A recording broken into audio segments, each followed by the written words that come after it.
This is the Amp Hour Podcast, recorded March 14th, 2011. Episode 34, The Rant, Rhetorical.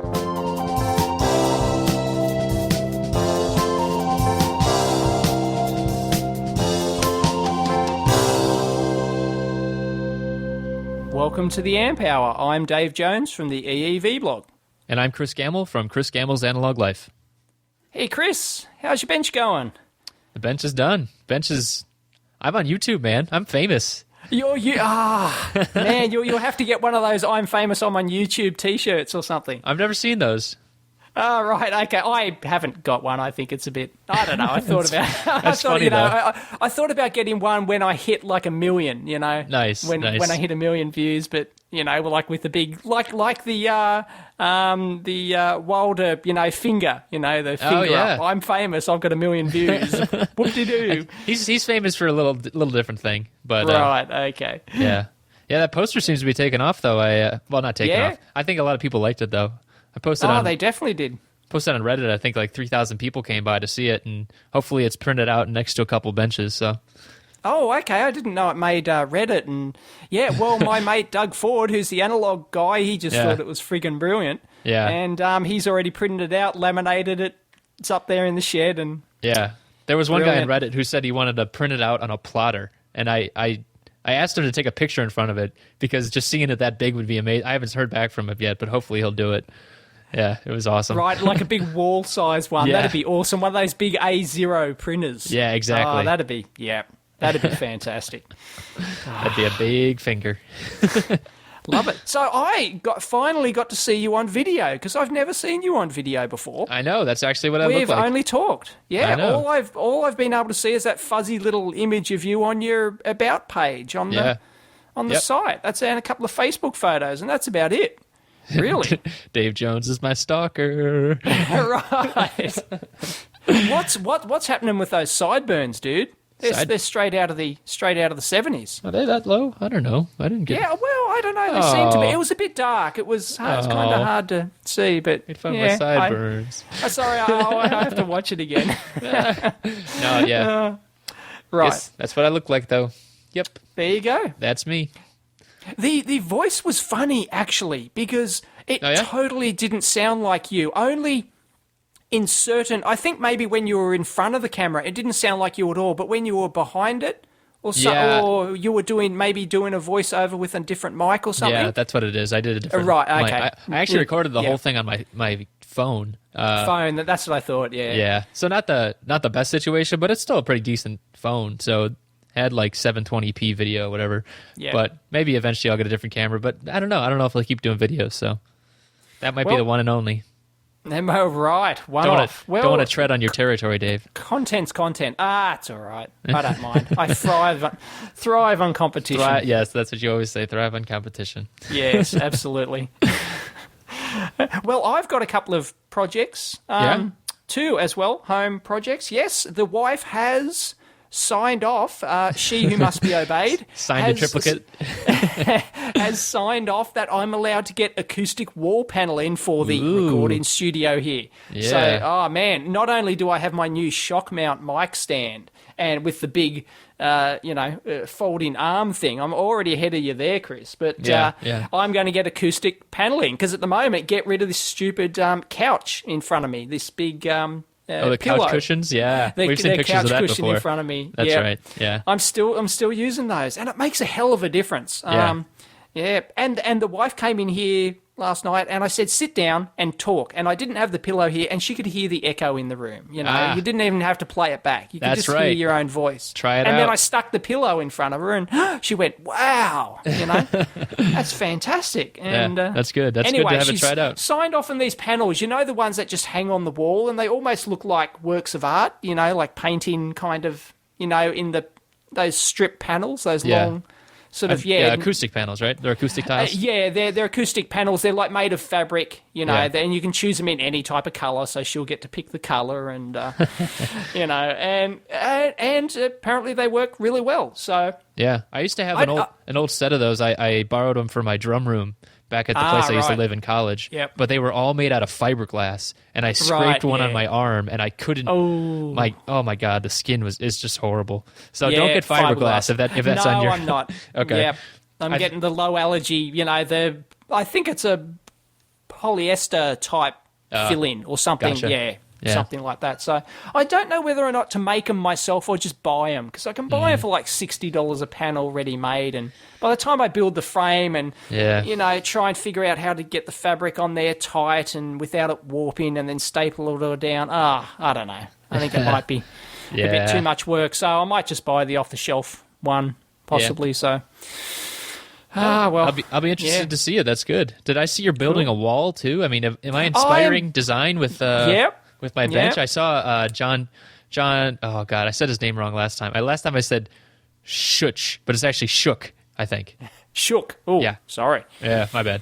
Anyways, he said he's finally getting on his bench. He's been talking about it for months. So awesome. Everyone's building. Yeah. Yeah. I'm getting new cupboards out in the garage. All right. So hopefully they'll come this week. So this weekend I'll be installing those. And with that, I thought, well, if I'm doing all that, why not build a wall and actually enclose my lab? Because at the moment it gets a lot of dust and crap, you know, and it's just exposed, like the car, like you drive the car in and it's literally halfway in the lab almost, you know. It's I don't know. Have you ever been doing a video and your wife pulls in and opens the garage door and you're like, close the door? That's happened. Yeah, it has recording.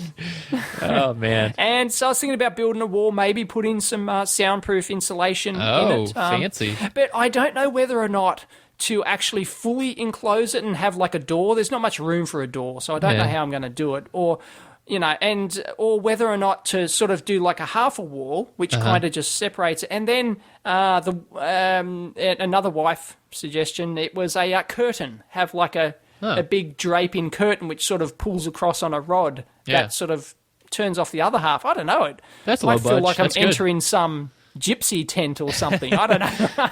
Well, some fortune teller's tent. Yeah, get your fortune told by Dave Jones. That's right. The EEV blog prognosticator.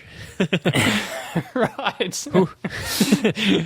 Telling about who will be shamed on camera next.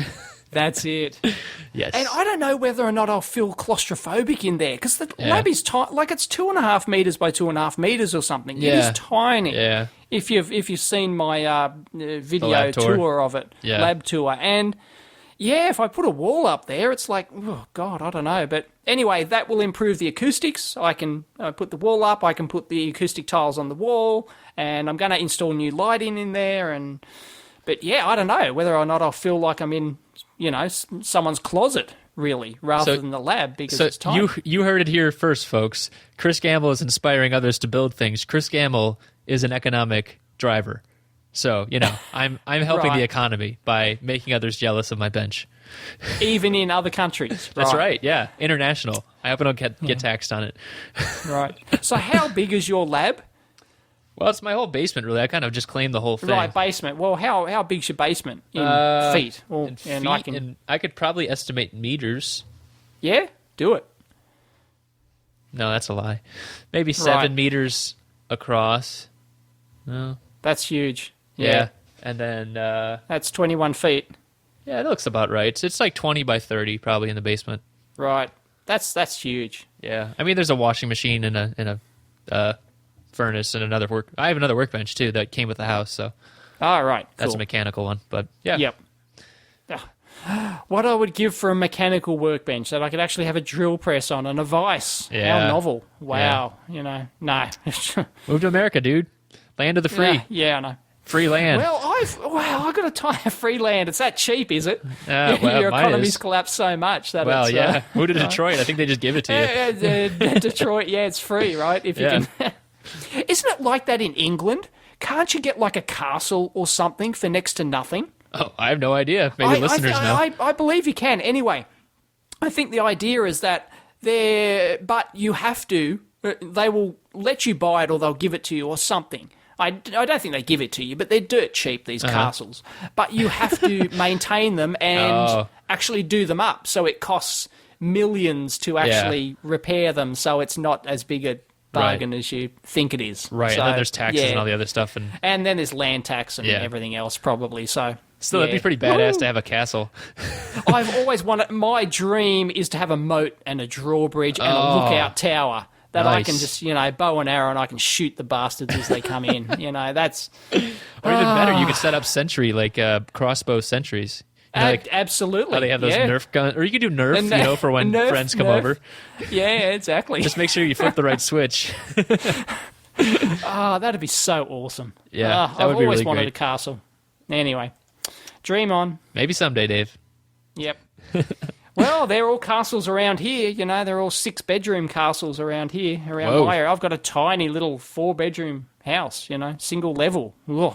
Ooh. Geez, I'm slumming it here. I guess so. Well, And, yeah, you also won't be paying your mortgage off in 20, 30 years, right? Exactly. Yeah. I wouldn't worry about that. Yeah. I was listening to a thing about engineers being, what was it in? I think it was on Get Rich Slowly. Right. About how engineers are like a lot more frugal. And it was Millionaire Next Door. I think I might have mentioned that on here. But engineers are listed as one of the professions that's like usually like next door millionaires you don't know about because they're frugal, they shop around, they know trade-offs and stuff like that.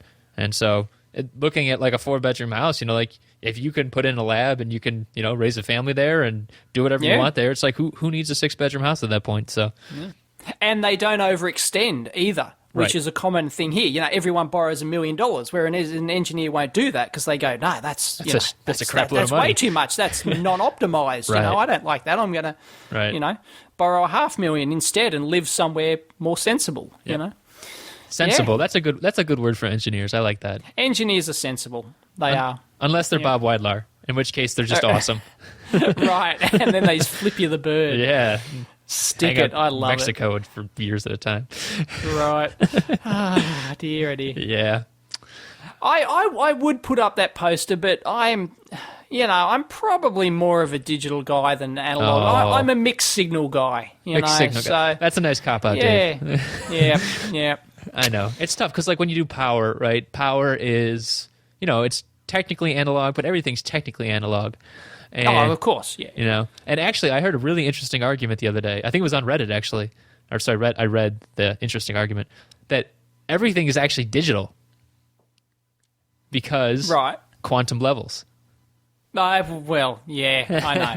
So that's that's an interesting argument, though, isn't it? I mean, like, it is. I mean, it's sort of true. I mean, like, well, no, quantum is an infinite number of levels, though, isn't it? And you can't actually determine it. That's the whole idea of the quantum. No, level is that they're like discrete energy levels, right? Oh, discrete, and well, yes. If you get down to the is it the Planck constant, which is the lowest energy level? What's the lowest energy? Physics. Oh God, physics. Physics. God. I should know this. I should know. Yeah, that sounds about right. Well, Max Planck's probably turning over in his grave, but probably, and I'm sure I'll get abused on the comments for not knowing what the lowest energy level is. That was the argument, though, is that because there are discrete energy levels, that it's more digital than analog, and blah blah blah. Okay. Who cares? Yeah. But anyways. That's just as douchey as saying that everything's analog, right? It's saying everything's digital. It's like, okay, come on, it's just how you look at it. You start talking Heisenberg and what a bastard he is. You can't measure the exact location and the and the direction at the same time. You just can't do it. So quantum's a bitch, isn't it? Oh yeah. Yeah. I don't touch it anymore. My only exposure to that anymore is watching The Big Bang Theory, to be honest. Yep, that's it. Yeah. There was a period where I went through like reading about string theory and all that stuff, like Elegant Universe and other texts and stuff, and it's like, don't do that anymore. Okay. So. Speaking of The Big Bang Theory, the wife was talking about this last night, and she read an article somewhere, I don't know where it is, that people are talking about The Big Bang Theory is the new Friends. Now, I never used to watch Friends, really. I know. Maybe you didn't either. No, I did. I did back in the day. Right? You did. Okay. And it was, what was Friends all about? Relationships and all that sort of stuff. Yeah. It was the interrelationships, nuances between the different characters and that's what The Big Bang Theory is. The science and the physics aspect and the engineering aspect as more of a sideshow. Really, it's just a way to. It's just an avenue to get the jokes and to allow the interaction between the characters. Well, nerdy caricatures are pretty good sources of material too. I mean, absolutely. I mean, the thing is, not a lot of nerds are actually that nerdy. You know what I mean? Like, of course. Sheldon is such a caricature that, like, if you ever meet someone like that, take a picture. Right. Except they won't let you because it's like Sheldon, right? I know some people that aren't far off, but oh, really? Yeah, I know. It's highly, accentuated. So. Right. Yeah. Oh, boy. I guess we better get on to something, huh? So, 15 minutes in, Right, and we haven't talked about, anything, jack shit, really. Let's talk about some shout-outs. How about that? He's a popular guy, jack shit. Yeah. Right. How about some shout-outs? Sorry, I had to. Shout-outs, do it. Okay, so first off, we got 2 new podcasts, actually. So first one is Vintage Volts, and that's actually, so a guy he said he's going to be doing, he's just starting out, it was his first podcast, but he's going to be doing kind of drive time rants almost. So it's Jeff Salzman. Right, okay. And he's kind of talking about kind of like how electronics were back in the day kind of thing. So I think it's still kind of, he's still working on format and stuff, but yeah. Okay. Cool. So, nice. Well, welcome to it works the fray. out for him. Yeah. Absolutely. Yeah. And what format does he have that in? What format is the show done in? Is it a pre-record? It's not a live. No, it's thing because it's drive time. So it's iTunes and. I'm not sure if it's iTunes, but it's just on his site, vintagevolts.com. So. Okay, yep, I'm visiting there now, and yep, he's got an RSS feed, and yep, cool, I like it. Yeah, and the other one is the BeagleCast, and that's the guys at Beagleboard, and that's a new one where they'll bring in Beagleboard experts because there's so many projects built around that, and basically talking about the projects, talking about open hardware, open source hardware. And so Jason Kreidner is the host, and then Gerald, I forget Gerald's last name. I believe it's going to be them two and maybe someone else, and they'll bring other guests on basically. So they're kind of they're still working on format too. They're looking for suggestions. So if you're on Twitter, shoot Jason a message with the pound BeagleCast hashtag, or just give him a message. But what I'm hoping for is one of the guys that makes Beagle boards is Clint Cooley. Have you ever heard any of his talks or talked to him or anything? No, afraid I haven't. He's got one of the best Texas accents I've ever heard. So he's a board guy. He'll do he does Assembly House, I think. But oh my god, I so hope they bring him on just because he has the best accent. I got to hang out with those guys at ESC Boston, and they're a ton of fun to hang out with. And man, just hearing Clint's voice would be really awesome on radio. So that'd be great. Yeah, it'd be a good juxtaposition for your Aussie accent. Awesome. Yeah.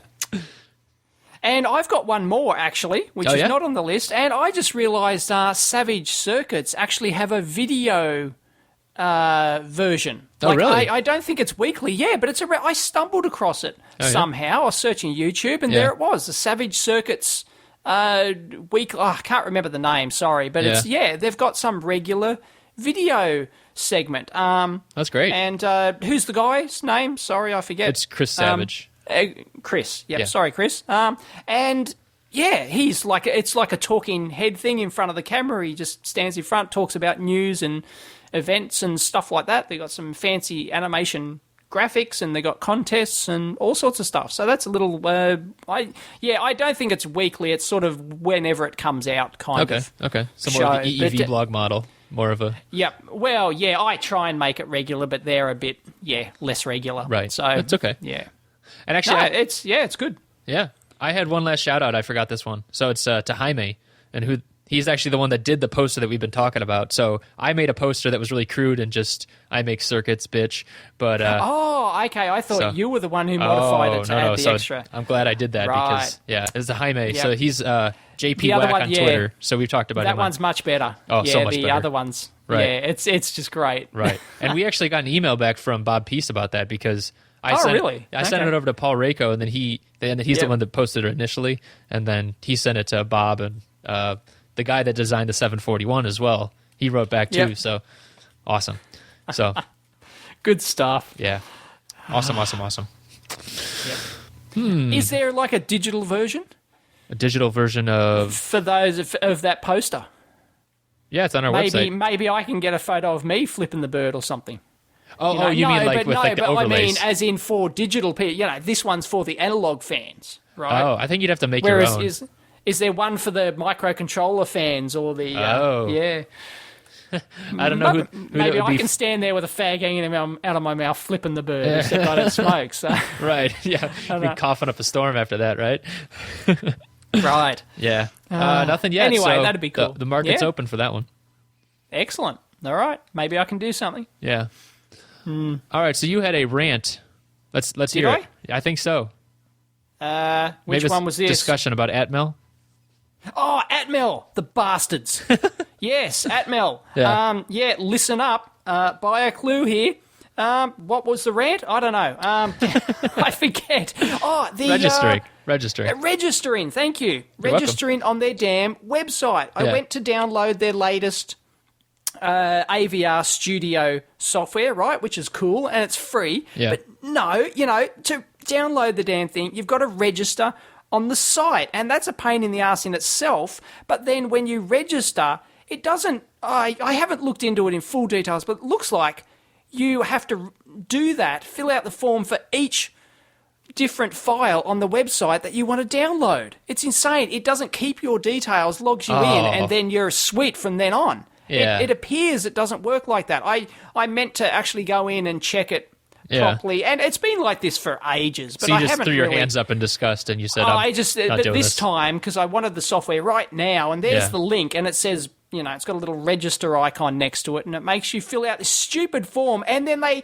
go to all the effort to claim, it's for the hobbyist and all this sort of stuff. We're doing this great service for the hobbyist because all this software is free, right? And then on the form is all the typical bullshit about, how many, your volume, the company you work for, what market segments you're in, all that sort of stuff, which is non-hobbyist. Right, and they're just getting nonsense data there anyways, right? And they're just getting nonsense data, so it's pointless. Yeah, that's too bad. Idiots. Well, man. The thing is, though, you know how to fix that, Dave. You don't download it. That's why, It's...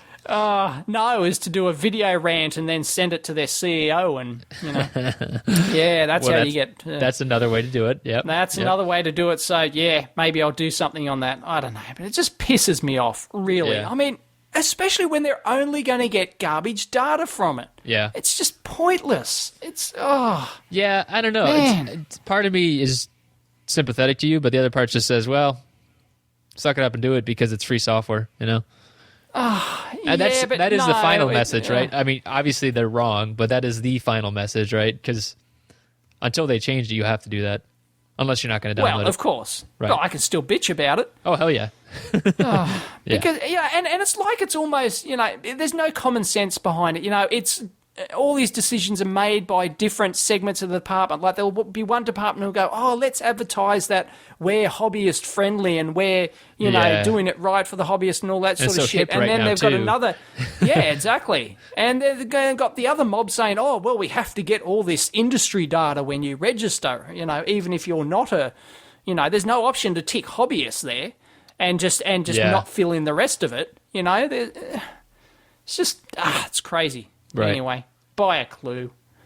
Really. Yep. That's my new favourite phrase at the moment. There's so many people just doing dumb shit. Really. I saw you put that on Twitter a couple times. Did I? Yeah, probably. Yeah, sorry. It's my new catchphrase at the moment. Send me your PayPal address so I can send you $1. Yep. Buy a clue. Nice. Yeah. The inflation's kind of going up, so you might want to... I'll give them $2. I'm happy to send them $2. Seriously. Right. Send me your PayPal address, Atmel. And... $2 is coming your way. I have a bit of not a rant. It's not even a rant. It's just it's a complaint too.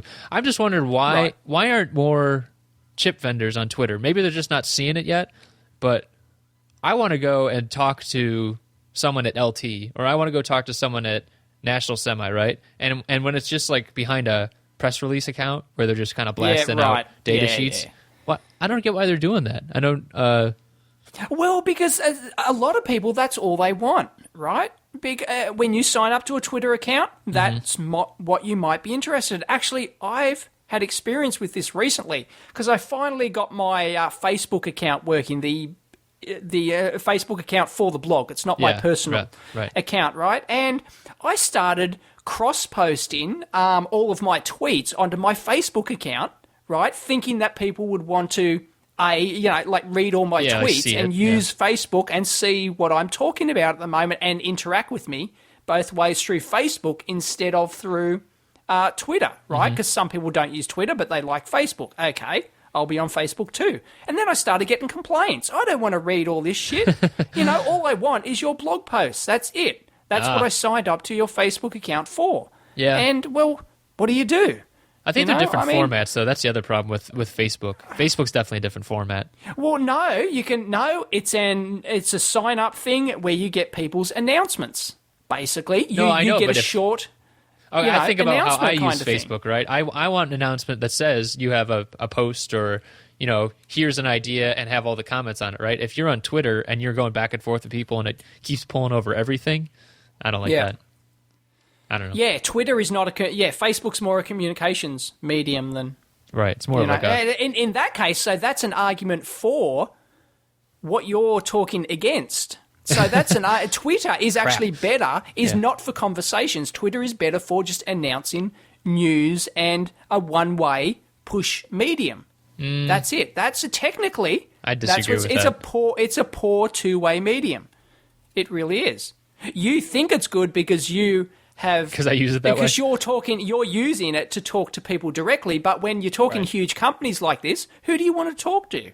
Well, let's get down to brass tacks. Do you want to get to the talk to who, I was going to say, I just want to design the chips? I want to talk to them and tell them my problems. I want them to fix them. That's what I really want. That's what I want right now. Right. I want Well, then they should listen, but... Well, they won't, because I don't have dollars in my pocket. I'm not buying part. Well, and because it's only a push service for them. Well, that's up to them. Right. I mean, there's not necessarily anything bad. Sometimes I just want that. I don't want to hear them yapping on. I just want to hear about their new chips coming out. Yeah, I disagree. I don't want to hear. No. I don't want to get them communicating with everyone else. Everyone's sending their complaints or questions to them, and they're replying on Twitter, and that's clogging up my.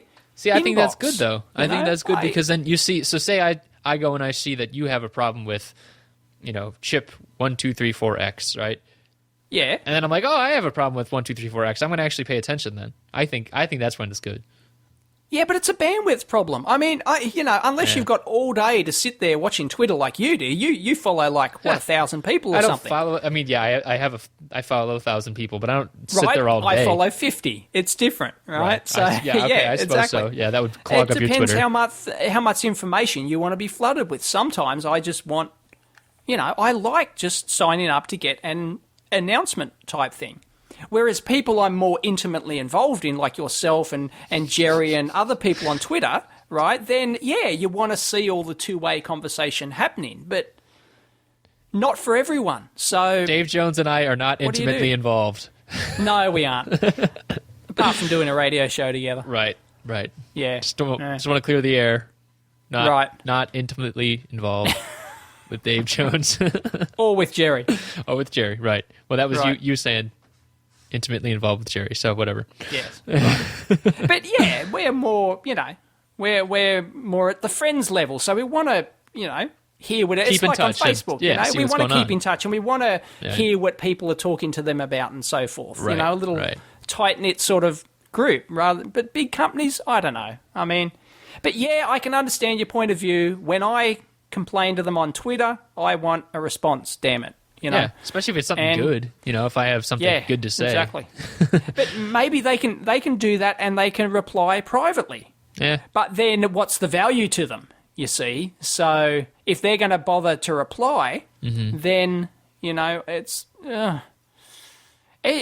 similar to my blog where people always send me, personal emails. Can you talk, can you answer my question? Well, no, not really. I've got to spend the time to answer it and then only you see it. What a waste of content. So now I tell them to go to the forum and I'll answer it on the forum. At least, Oh, that's a good idea. Hundreds of people get to see it, and it's there. It's on the record. It's content. Right, and you're not just doing that for content. You're also doing that so if someone has that question later, if somebody else has a question, it'll show up on Google search or something. Of course, that's why you do it.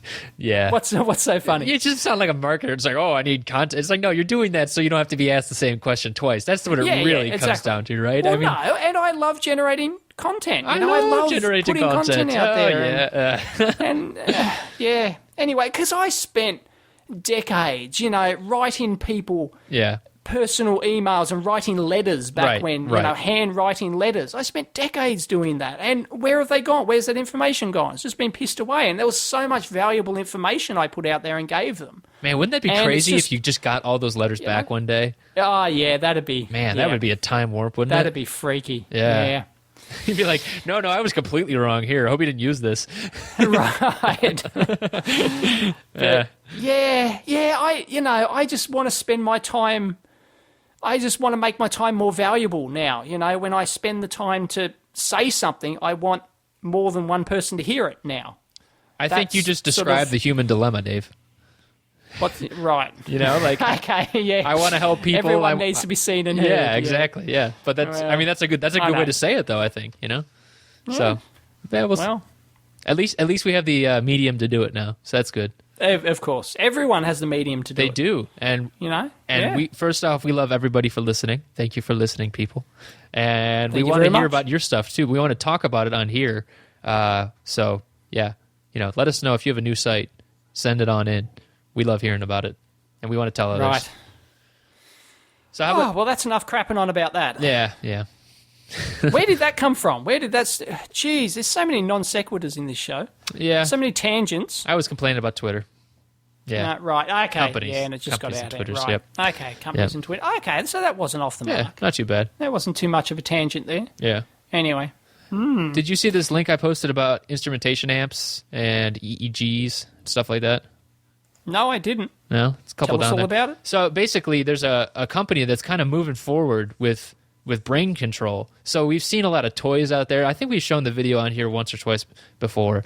Basically, though, they read EEGs, and from they characterize the waveform in software, and then based on that, when you once again create that waveform with your mind, then it will map that action to an action, right? So people are doing that with game controllers. You can control a game with your EEG, right? Just thinking about moving left, and you move left. Exactly. And there's other variations on that too. Like there's we talked about the Waterloo Labs where they actually had it on your eyes, and that was an instrumentation amp too, I believe. But this is actually reading brain waves. So I thought it was really interesting because it's starting to move. I think it's starting to move, and IEEE, the Spectrum, they're writing about it too. It's moving away from the toy thing though, and so they're starting to think about it seriously as like a controller for wider than the game audience. Right. Yeah. So it's kind of, but that's where it's got to take off. Right. So it gets funding and gets momentum and that sort of stuff. So, exactly. Yeah. And you do it with like the real cheap stuff, and you get it into the main marketplace. And then it's like the Kinect controller too, right? Of course. People wouldn't go out and buy a Kinect to control their computers right now. But after seeing all these ones and all the hacks and everything, people might start to consider a higher end one that would, be more precise and do a lot of other things. So I don't know. I think it's cool. And if people don't know, the way you do an EEG and the way you do a lot of measurements on the body is with instrumentation amps, which I think are awesome. Yeah, they're pretty cool. Yeah. And so if people don't know what that is, basically if you think about it with like 3 op amps, that's like the classic one. I was actually just reading Art of Electronics today about it because I'm working on one right now. But basically it's like 3 op amps. There's the first 2 are the inputs. So you have the inputs going into the first 2 into each different op amp. Then there's usually a resistive network, and then that goes into a final op amp.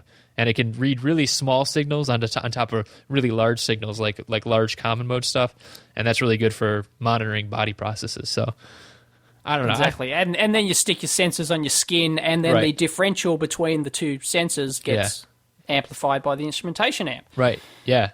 I think they're awesome. I don't know why, but I think they're awesome. And I've seen a lot of companies starting to come out with faster ones too, and that's a really good thing because a lot of the older ones are slower.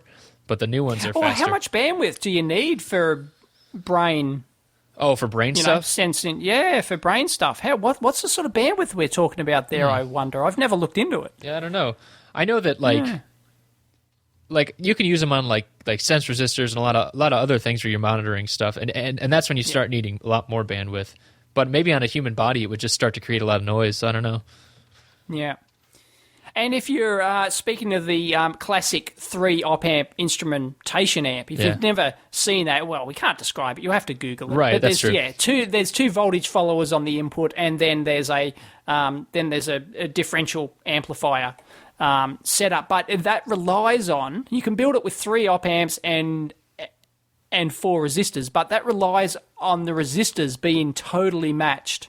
I mean, really precisely matched, and that's the key to good performance of a differential of an instrumentation amp is matching those resistors. So that's why a lot of people don't bother with the classic implementation. They'll just buy like an AD620, which is the classic instrumentation amp, which has the match resistors laser trimmed and built on, and they're all thermally matched, and they got the same drift and Tempco and all that sort of stuff. That's the ones I've seen that have started to come out more with like faster speeds and everything, and that's what I like. So I've started to see applications for those a lot more places, especially too, because especially when you're looking at like really tiny signals, that's what I like them for. So makes me. Is that the chip of the week? Chip of the week. The AD620, the classic. How long is that? That's been around a long time. The AD620. Really? I'd like to know when that first came out. Yeah, it's because it's like the industry standard instrumentation amp, and you set the gain with a single resistor. The gain can be set from 1 to 1,000.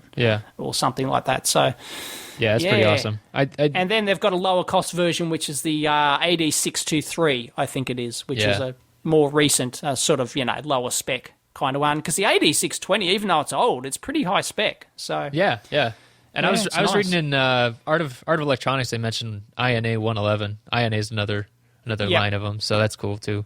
Yeah, and those are that's older. I think they were Burr Brown, I believe. That was and Burr Brown were bought by TI. That's right. So yeah, I used to love Burr Brown parts. Yeah, and I still often call them Burr Brown, even though they're TI parts. They still brand them in house as Burr Brown sometimes too, because you got all these old analog dudes with posters of middle fingers on their wall. Right. And that's how they refer to them, like, and I think TI bought Unitrode too. That's another like power company. Yep. And that just happens, like you get used to the brand name and that's how you refer to it. Of course. Yeah. So. Oh, is that on the list? There was another company who changed names this week. Oh, yeah. Here it is. Tyco. Right. Here we go. Yeah. I got an email alert that Tyco, I've been, when you hear the word Tyco, connectors. They make connectors, right? Tyco are connectors. You associate that with. I don't know how long they've been around, ever since I was a kid anyway. And now they're called TE Connectivity. Ooh. How much do they pay a consultant to figure up the name TE Connectivity? Yeah, and don't forget the new logo that I'm sure they have. I haven't seen it, but... Oh, I haven't... Yeah, I can't say I've seen the logo. I'm sure there's a new wank logo. They paid $100,000 to some creative services company to get it. Oh, man, idiots. Yeah. What's wrong with Tyco? What was wrong with your market that you had to go and spend probably it's going to cost them millions of dollars to change that name by the time just changing signage and changing a sign on the front of your building can cost $100,000 sometimes. I know. I don't get crazy. I don't get why they do that kind of those rebranding efforts. I feel like that's just kind of boredom in the marketing department or something, and they're just like, well, it is. They need to. I don't know. Sometimes it makes sense, because the company's been damaged or they're changed totally in their what they're actually doing. Right. So like their product kills someone and they need their to rebrand product. it. Yeah, exactly. Or which is horrible, but well, it happens. I guess so. Yeah, but doesn't make it any less Kool-Aid? horrible. Anyone? Cool. Oh boy. Yeah, let's not go there. Yeah. Oh, yeah. So I don't know. Hopefully. Hopefully a lot of. What are they supposed to do now? Like, do you know if they changed what they're actually doing or what? No, I believe they're just still making the same connectors they used to, but now they call themselves TE Connectivity. instead of Tyco. Oh, and for a while, goodness they're sake, it just going to doesn't be even like... roll off the tongue. Right, they're just going to be like, formerly Tyco. That's what they'll say. Right, yeah, formerly Tyco, that's right. Yeah. Another one who needs my $2 to buy a clue. Is. I think that's who I mentioned on. I think I tweeted that to them. Okay. Maybe. So yeah, okay. I don't know. Dickheads. Yeah. Anyway, how many rants is that for me today? That's like at least 3. We're getting up I there. I think it's 3. Yeah. All right. There might be more to come. Yeah, I don't know. Yeah. Let's. They just pop out. Another. How about another company that's they changed their? I don't know if they changed their name or they just confounded it in the U.S. versus the UK. But did you know that RS Electronics is actually allied in the U.S.? Are they? Yeah. They're actually allied. Yeah. RS Components. Yep. Who's actually a UK... That's a UK-based company, yep. A UK-based company. They're called RS Components here in Australia. Yep. And they're actually Allied Electronics, are they? Yes, they are. I had no idea. Oh, there you go. Another stupid freaking... And the Element 14 name change? Right. Well, we mentioned that before. I found out that was pretty... That wasn't... that didn't include Newark or anything like that. They're still running bloody Newark. Right? And they're still running a Farnell somewhere. It might be in the UK. In Australia, they've definitely changed it to Element 14. They completely rebranded, but now they're running the 3 names. Oops. Idiots of the week. Yeah. Idiots of the week.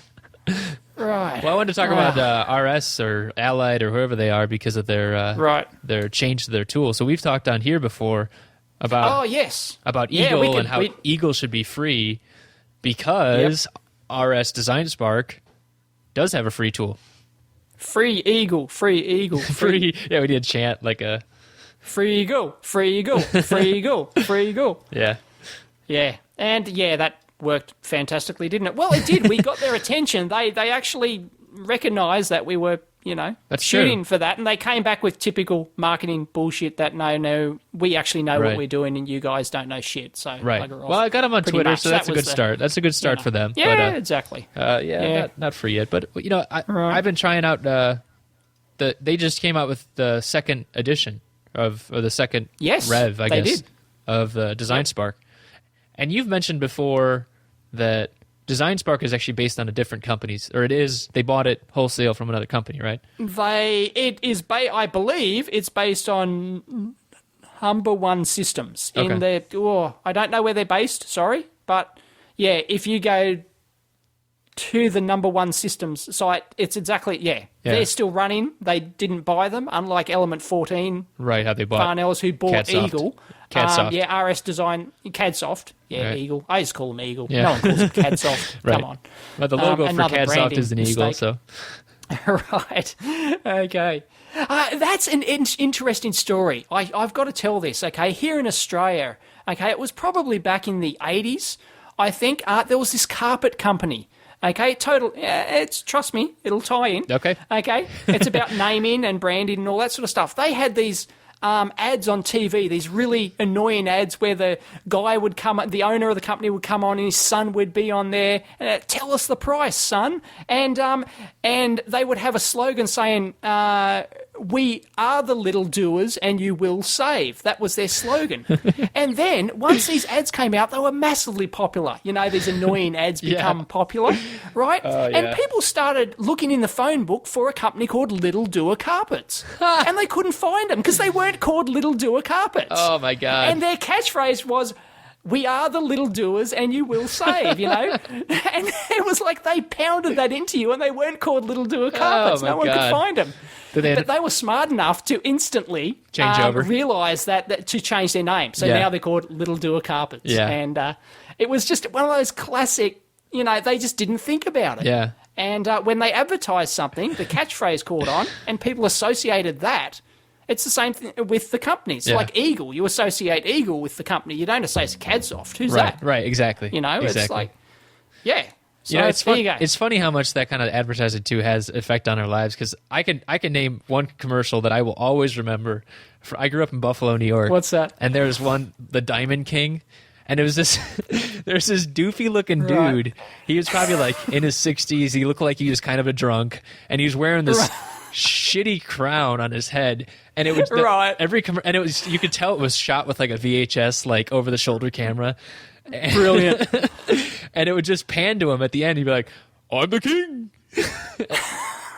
That's all I remember. That's all I remember about the. Yeah. Everybody has that though. Everybody has like one, of course, advertisement where it just kind of kept playing over and over on their favorite channel or whatever, and even radio too. And oh my god, so don't. And it gets in your head. It does. Really does. It does. Annoying advertising works as much as it's annoying. So yep. Oh dear. Anyways, there's a whole TV show here in Australia that actually analyzes all that stuff. Oh yeah, it's a popular show here, and they advertise how they it's a talk show kind of thing, and they talk about how advertising works and nice. all that sort of stuff. So it's really good. Nice. One of my favourite shows. So Design Spark. Let's get back to that.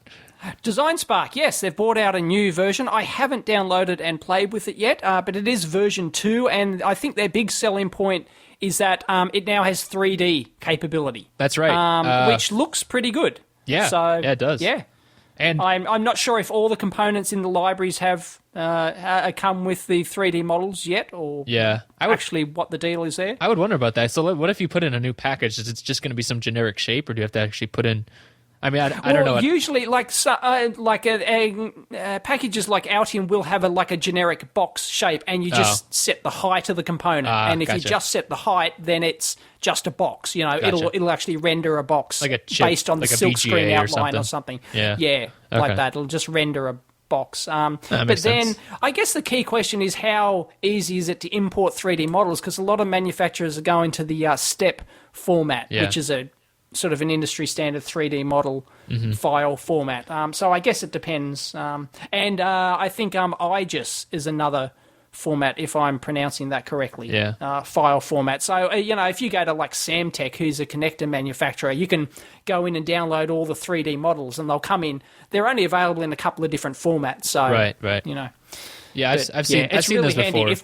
But that's nice to have. If they do have that model, it's brilliant. You just download it from the website, plug it into your component, just set the position of it, and bingo. Yeah. You've got the full realistic 3D model, and it's worth a couple of minutes doing that. Yeah. And there's actually an example project I'm looking at it right now. So if people download it, there's just an analog circuit, and they spell analog wrong. I don't know what the hell's wrong with them. UE at the end. How do they spell analog? They use a UE. UE, right. I know, okay. which is actually probably the right. But yeah, it's pretty smooth. I mean, it's amazing that this stuff is free, And I don't know, they don't really ask for it. I mean, they ask for registration, and they want you to be part of the forums, but other than that, that's the Design Spark, But that's not that bad. I mean, no, it's not that bad. You can put fake details there to register and get it. At least it's at least it is free. So I guess the next step is, I don't know what file format it uses for their PCB and schematic file. Is it because Eagle are moving towards like an open source XML and that file format. That is awesome. I like that. That's great. So I don't know where the Design Spark software is at that level, but and apparently the other big point with the new version 2 software is that they've fixed a lot of bugs everyone's been complaining about.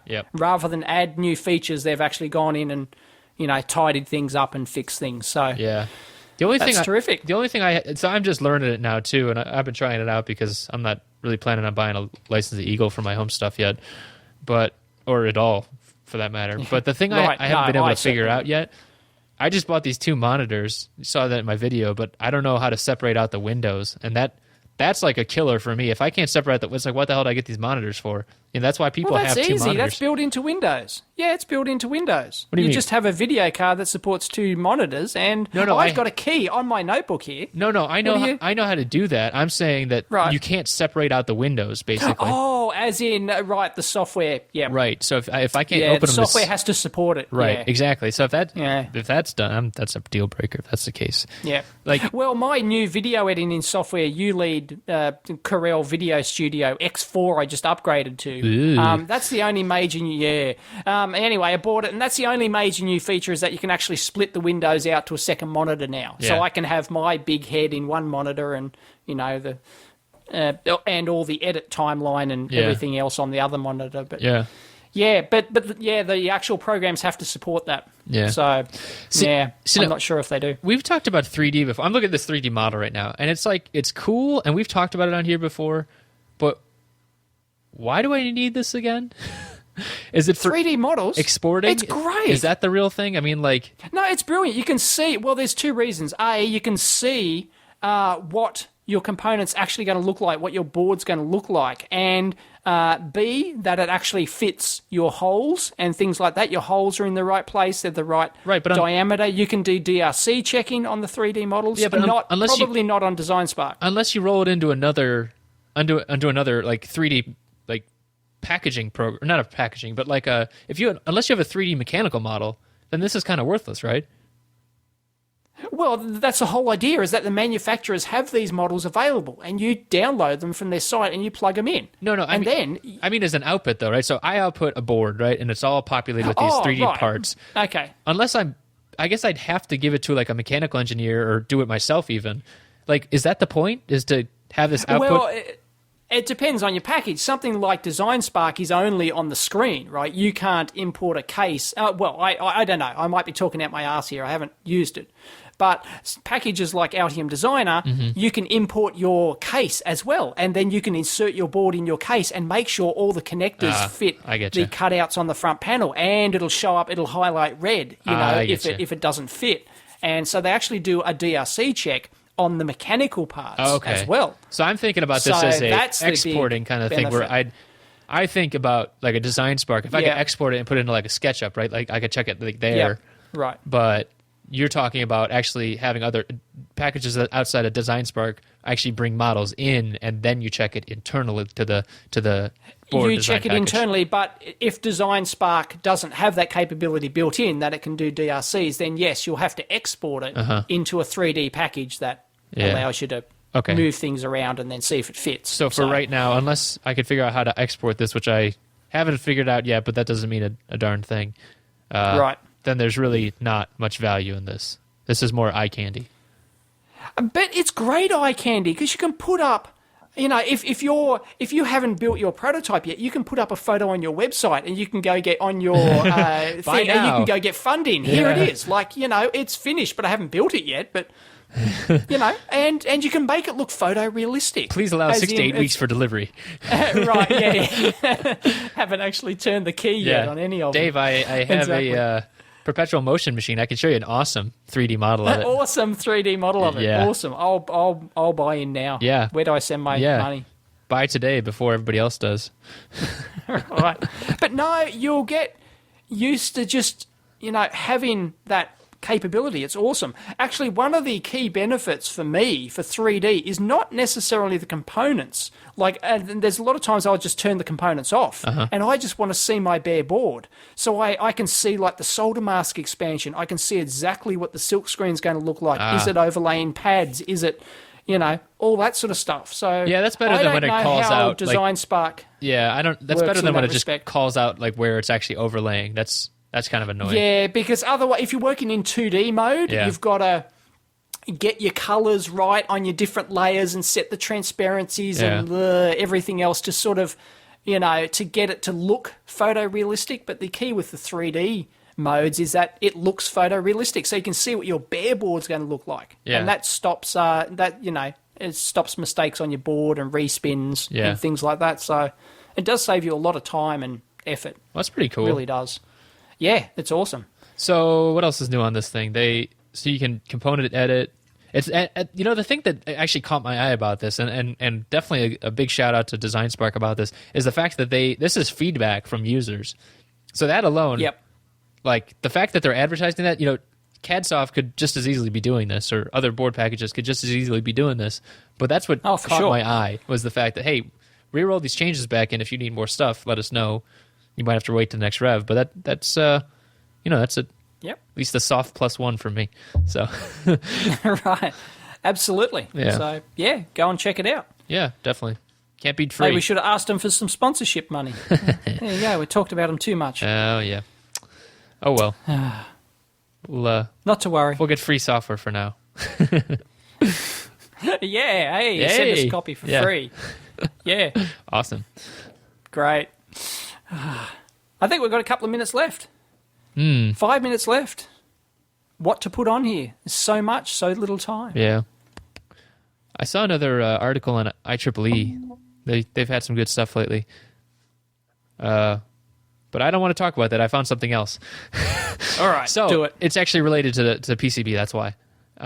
Okay. Yeah. So there's an article by David Brooks Paul Krugman on New York Times about the falling demand for brains, and basically because computer intelligence is exponential, right? And basically humans are getting forced out of jobs. And my question for you and listeners, and rhetorically for myself, I suppose, would be, are there ever going to be enough jobs again? Because like computers can do so much stuff now. And do we actually downgrade what computers can do so that humans can have jobs? Well, I don't think so. There's a natural point where computers can only do so much. They're a tool that humans use. Yeah, unless you start talking robots, right? That can physically do things that humans can't. I don't know if you want to go there, because that's an entirely different. Yeah, I think that'd be a bit of a stretch. But if you just talk about, computers are just a tool. They get better and better, but they're not going to replace us. It's not like they're going to design a chip. That's you just go, I want a chip that does it. Boom. Okay, there it is. How about this? How about tomorrow? What if a designer came out with some evolutionary type algorithm so that chips could design themselves, right? And it took, maybe 3 years for a computer to crunch on a design, but it came up with a chip that was equivalent to the what it took a team to do in 1.5 years. Yeah, but I reckon that it's like auto routing. You have to really do it 100% absolutely perfectly the way you want. Okay. You've got to put so much effort in up front to detail what you want. Well, you may as well just do it yourself. Right, but so say it only takes away 90% of the work, right? So a computer can do, you set up the first 10%, the computer will stick with auto routing. Auto routing algorithms become perfect, right? What happens then to all the layout design? Like, I'm not saying that this is a reason not to have, or that we should worry, right? Because... Well, we're probably reasonably close, getting towards that level already with stuff. I mean, all chips a lot of chips are designed in HDL, right? A high definition language, which is very, you design in abstract terms what you want, and the computer does the rest, right? It lays out it lays out the chip and does everything else. Yeah. Pretty much. Right. As at a general level. So you could say we're already we keep abstracting, right? That's kind of the idea. We abstract away. We do keep abstracting, but there's only a certain level you can abstract to before, Well, yeah, but there's going to be... the ultimate level will be, I want a widget, and then it will think, the intelligence will think, oh, what kind of widget do you want? Yeah. And it'll interpret what you want and go and do it. But that's just bullshit. But we think about that. Stuff. We think about that from an electronics design perspective. So this is more of a larger question too. There's another New York Times article about how lawyers are running out of jobs because A, there's a huge oversupply. That's a different issue. But B, the people that used to go out and look through all these law texts, looking for cases, are now it's now being narrowed down by computers, and then that final output, lawyers pour through that and they find their stuff and they get paid their absurd rates after that. That's a natural progression. We've been going through for the last 30 years since personal computers have boomed. Right. Really, there's nothing new there. That's, But the question is eventually, is there going to be a point where computers can do so much that there's so few jobs then based on that? That's No. You don't think so? The answer's no. No. All right. Sorry. You heard it here first, folks. Yep. Well, because it would have happened already. Computers are phenomenal capability. They've taken away hundreds of millions of jobs over the last 30 years. I wouldn't even like to calculate it, right? But it's in that sort of order. It's got to be. Yeah. Yet, people still have jobs, right? Unemployment's remained the same, pretty much, apart from the usual global, recessions and everything else, right? It's still remained the same. Everyone still has a job. Why? It's because there's always going to be jobs out there. Right. Well, so it's just crazy to I'm never advocating for not advancing technology in the place of giving people jobs, because that's ridiculous. I don't think that's right. But I could still envision a time when computers are so good at doing things that there is less need for jobs than there are people to fill them, especially with emerging third world countries, which is a different argument entirely, right? But that is still a factor. I think. But the world doesn't stay the same. The world changes as computers evolve. Jobs and the needs for certain types of jobs will evolve as well. Yeah. So, it balances out in the end. That's why computers haven't, sure, if you go to a factory which is manufacturing cars, nobody, they're all done by robots now. Yeah. But, right, has that, well, yeah, it's displaced jobs, but the overall global, the country unemployment hasn't gone up, has it? No, Right. Other things, other aspects of life change where you just find new industries and things like that computers can't do. Well, and they won't be able to do. I'm glad you're so optimistic about it, Dave. I'm bloody optimistic. Yep. That's good. Actually, as one last note, I actually went to a industrial surplus shop, so I got to see all the old Ohio drill presses and everything. It was an awesome place. It was kind of like that tour. Where are the photos? They're impending. They'll be on my site probably tonight or tomorrow. Right. But yeah, cool. It was awesome. So many old pieces of equipment. But that's nice. That's another thing that got me kind of thinking about it. There's just all this gear that was designed for human controllers, and nope, that's not needed anymore. We have robot controllers. Yep. So those people moved on. Computers are not the new overlords. I'm sorry. No. Dave Jones still is the maintaining new control. overlord. Right. Isn't it Jerry? Doesn't she want to rule the world? Oh, I don't know. She keeps tweeting that all the time, I think. Scary. Yeah. It is. Yep. Oh, boy. Anyway, I think our amp hour's up. I think so. We're out of cool ohms. Yes. What the hell was on this week's show? I don't know. It'll be in the show notes. How about that? Awesome. Yeah. And we have to think of a name for it. Oh, yeah. We'll get there. Yeah. It's tough. Thanks for joining us, everyone. All right, we'll see you next week. See ya.